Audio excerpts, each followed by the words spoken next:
Hello friends, welcome to tricky NIMCET. आज NIMCET के एक बहुत ही इम्पॉर्टेंट टॉपिक सेट्स के बारे में बात करते हैं।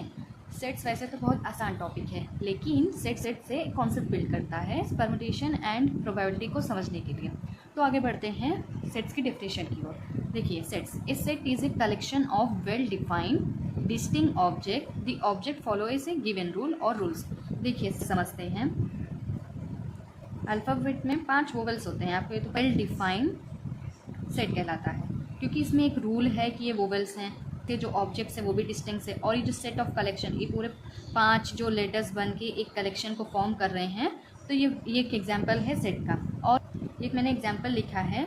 इस एग्जाम्पल को पढ़ने के बाद आपको समझ में नहीं आ रहा होगा कि ये लिखा क्या है। कहीं हमको अल्फ़ाबेट मिल रहे हैं, कहीं हमको नंबर्स मिल रहे हैं, कहीं कोई सिंबल मिल रहा है। तो ये आखिरकार इसको समझ में नहीं आ रहा होगा कि कौन सा रूल फॉलो कर रहा है। लेकिन इसको देखकर समझ में आ रहा होगा कि ये सेट ऑफ वोवेल्स है, और इसको देख के समझ में आ रहा होगा कि ये पॉजिटिव नंबर्स हैं। तो collection of well defined distinct object, the object follows A given rule और रूल्स। ये होती है इसकी डेफिनेशन। इसमें कुछ नोटेशंस आपको आगे चल के काम आते हैं, जैसे कि सेट ऑफ नेचुरल नंबर का जो नोटेशन होता है n और i पॉजिटिव से। सेट ऑफ ऑल इंटीजर्स को हम डिफाइन करते हैं i और z से। इसी तरह रेशनल नंबर को हैं q से, और इरेशनल नंबर्स को हम लोग डिफाइन करते हैं q डैश से।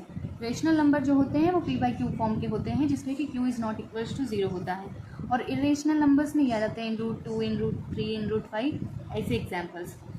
सेट ऑफ और रियल नंबर को हम डिफाइन करते हैं r से। तो ये हो गए कुछ इंपॉर्टेंट नोटेशन सेट्स में यूज़ करने वाले हैं। ये सारे हो गए इंपॉर्टेंट नोटेशन। आगे चल के हम और वीडियोस में जानेंगे कि सेट को हम कैसे रिप्रेजेंट करते हैं, टाइप्स ऑफ सेट्स क्या हैं, और सबसेट्स क्या होते हैं, प्रॉपर्टीज़ ऑफ सेट्स क्या होते हैं, और ऑपरेशंस ऑन सेट्स क्या होते हैं। ऑपरेशन ऑन सेट्स में जैसे पढ़ेंगे हम यूनियन, इंटरसेक्शन, कॉम्प्लीमेंट जैसे, और कुछ इसके इंपॉर्टेंट फार्मूलाज, प्लस उसके कोई इंपॉर्टेंट क्वेश्चन जो कि आपको निमसेट एग्जाम में हेल्प करेंगे होगी। Thank you.